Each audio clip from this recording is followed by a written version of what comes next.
Let's take a look at both material and color within ZBrush. Now you'll notice up here at the top we have a button called mRGB, another button called RGB, and another one called M. And what this stands for is M being material and RGB being color, red, green, and blue. So let me just paint in a couple of pixels here so that we have something to work with. Now currently you'll notice that the button that is pressed is mRGB, which means that I'm painting both with color and material. Okay, now if we take a look down here at the bottom, we see that there is a palette for materials and there's also a palette for colors. Inside our material palette, we're going to have several different options that we can work with. All these different materials have different specular properties, different reflective properties, transparency properties, and we'll even talk about creating our own materials later with the matte cap feature inside ZBrush.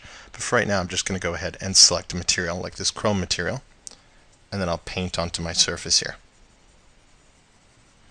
Maybe I'll switch over to a glass material, and then I'll paint with that. Now you'll notice as I paint with this glass material, we get kind of a white tint or no color involved in the glass material at all. And that's because if you notice down here at our color swatch, we have white selected. So I'm going to shift this over to green, and then now you'll notice this glass material has been tinted into kind of a green look. So many of these materials are going to be affected by the color that you choose in your color picker. And again, keep in mind up here we have the mRGB button selected, which means we're painting both with material and color. If we were to just move over to material and click that, it doesn't matter what color I select here in my color picker, the material will just take on its own color. Now you'll notice when I paint, wherever there was green already painted will stay green. That's because that color information will stay put. So let's clear this before it gets too messy.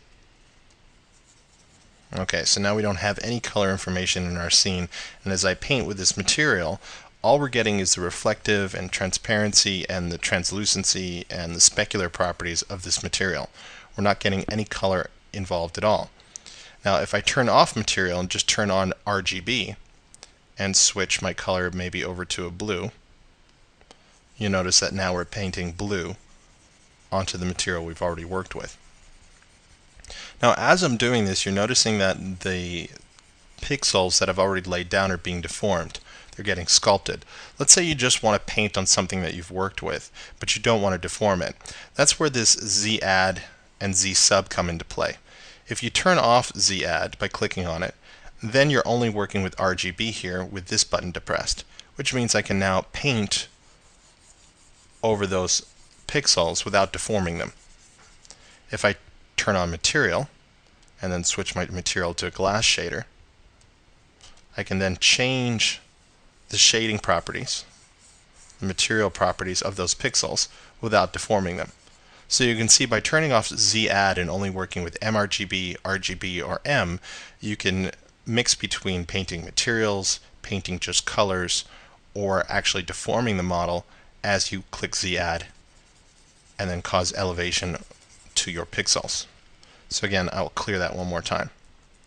Now if you do go ahead and work with RGB and Z add on, you'll notice that you're not getting any of that shadowing or any of that elevation. You are building up elevation here, but because there is no material property, you're not really going to see it. Where if I turn on material, turn off Z add, and then paint in a material, now we can see what we've worked with. Now let's say that you're working and painting along here. Let me turn off material and back to RGB. So I'll paint a little yellow up here and a little blue over here. Let's say you want to select the exact color you've used before so that you can duplicate it somewhere else. To do this, all you have to do is hover your cursor over that color and then tap the C key. And you notice that my color swatch over here on the left has chosen that color. So I can choose blue, green, or yellow, or whatever I have inside my scene. So take a moment to switch between mRGB, RGB, and M, and then turning Z add on and Z sub on so that you can subtract and add, or turning them off so you can just paint with material or just paint with color.